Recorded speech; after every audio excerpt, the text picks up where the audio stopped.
Good evening, everybody. Brian Neubert here from goldenblack.com, live in the Moda Center here in Portland, Oregon, site of Purdue's impressive 84-66 win over number 6 Gonzaga. Not just a win, but a one-sided win, a really decisive win for Purdue. I'm here in all my unshaven glory, as you can see, following the game.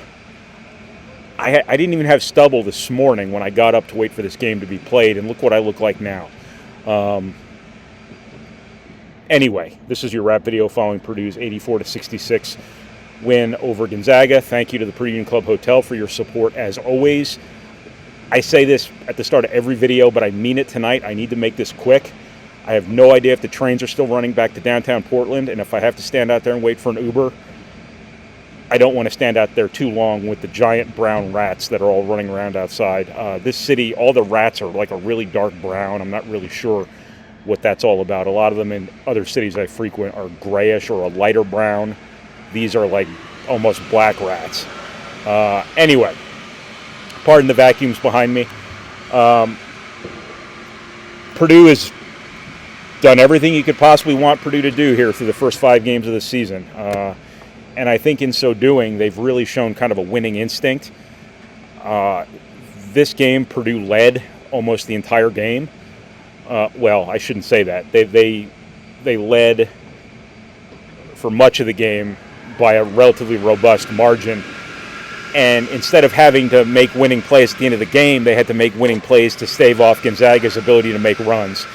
And I think that's kind of the same thing as beating back West Virginia's run yesterday. That's kind of the same thing as coming from behind against Marquette.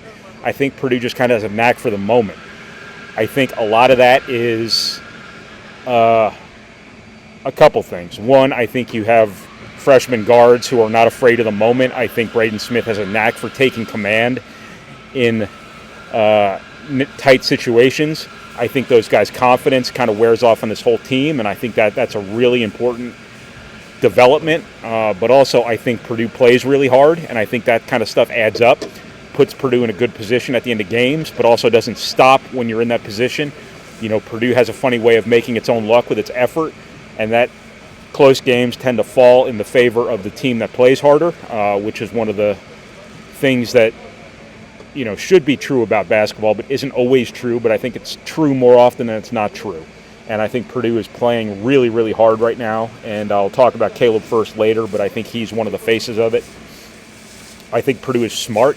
I think Braden Smith, Fletcher Lawyer, Ethan Morton, Mason Gillis. Purdue's got a lot of high IQ basketball guys on this team, and I think that stuff's really coming to the forefront when it really matters. I think Purdue's ability to pile fouls on people too is along the lines of what past teams have been able to do, and that stuff's adding up when all is said and done.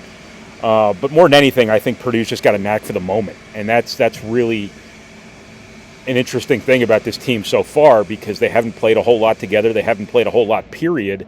But Purdue seems to make every big shot. You know, lost in the outcome here and lost in the stories of Ross-Ade and Braden Smith and Fletcher Lawyer, and Purdue simply knocking off the number 6 team in the country and doing it handily, is Caleb First makes a huge shot. Mason Gillis makes a huge shot. Brandon Newman makes a huge shot. I think Purdue's making that shot when it needs that shot, and that's just sort of a clutch gene that I think sometimes teams either have or they don't. And I think Braden Smith, much like Ethan Morton against West Virginia, just had this game on a string there in the last few minutes of the game. Just absolutely took command of things, kept attacking Gonzaga when a lot of teams would probably just sit back and try to milk that 12-point, 13-point lead with 5-6 minutes to go.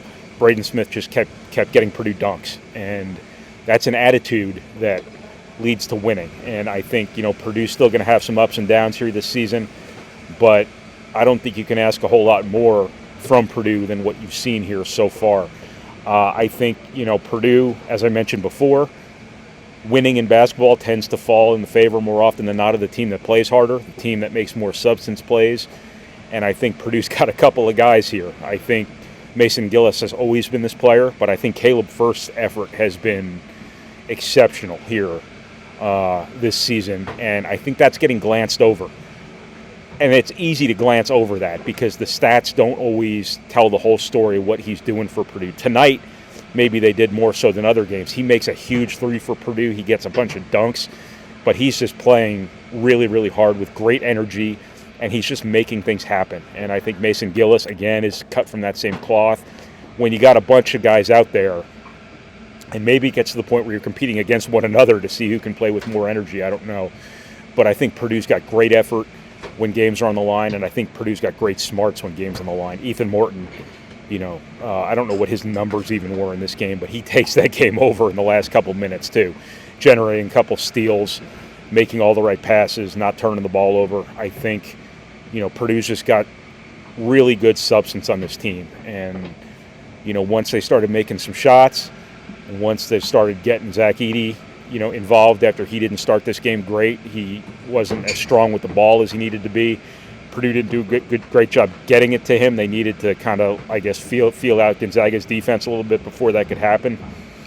But once they started making threes, and once they started getting Ross-Ade involved, they're a much better team defensively than I think what we could have reasonably expected them to be at this stage of their development. They're a much better team defensively than I think most of us would have expected.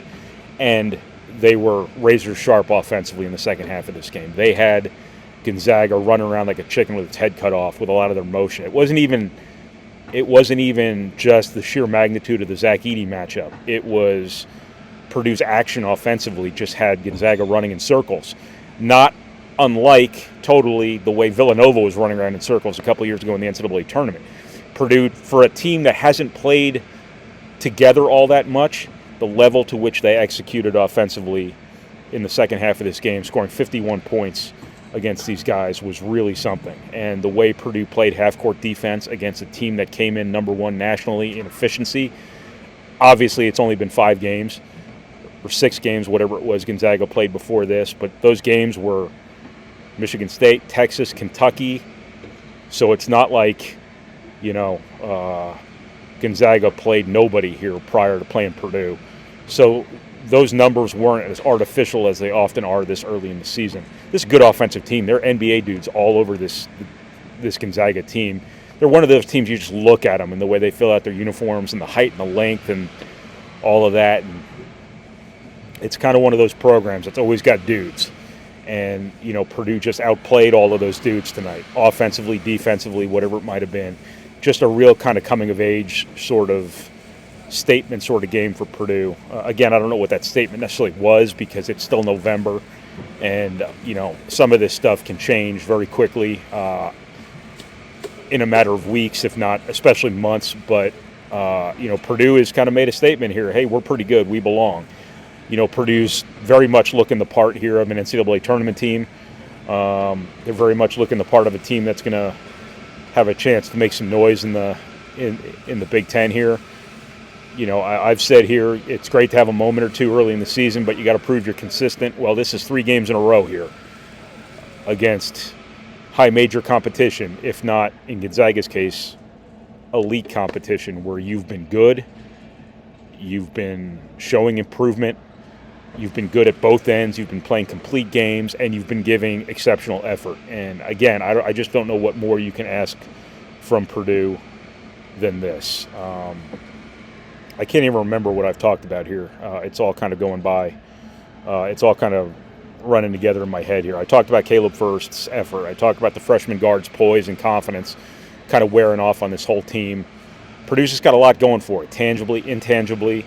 I thought one of the big questions for this team was going to be, all right, you have a bunch of guys who want to share the ball. You have a bunch of guys who are willing passers and smart, high IQ guys, but who's going to score? Who's going to finish this off? Who's going to finish plays off? And I don't think that's been an issue. I mean, Purdue scores 84 points against Gonzaga today after they scored 80 against West Virginia yesterday. Scoring's not the problem. I think they've got a lot of different guys who can do it. Maybe not that consistent second guy who's going to get you 15 every night when Ross-Ade is going to get you 20 every night. But you have a lot of different guys who can be that other guy. And you can have games where, perhaps Ross-Ade gets you 20, but like 4 other guys get you 8 to 12, something like that. And it doesn't matter who does it as long as it gets done. Scoring's not an issue for Purdue.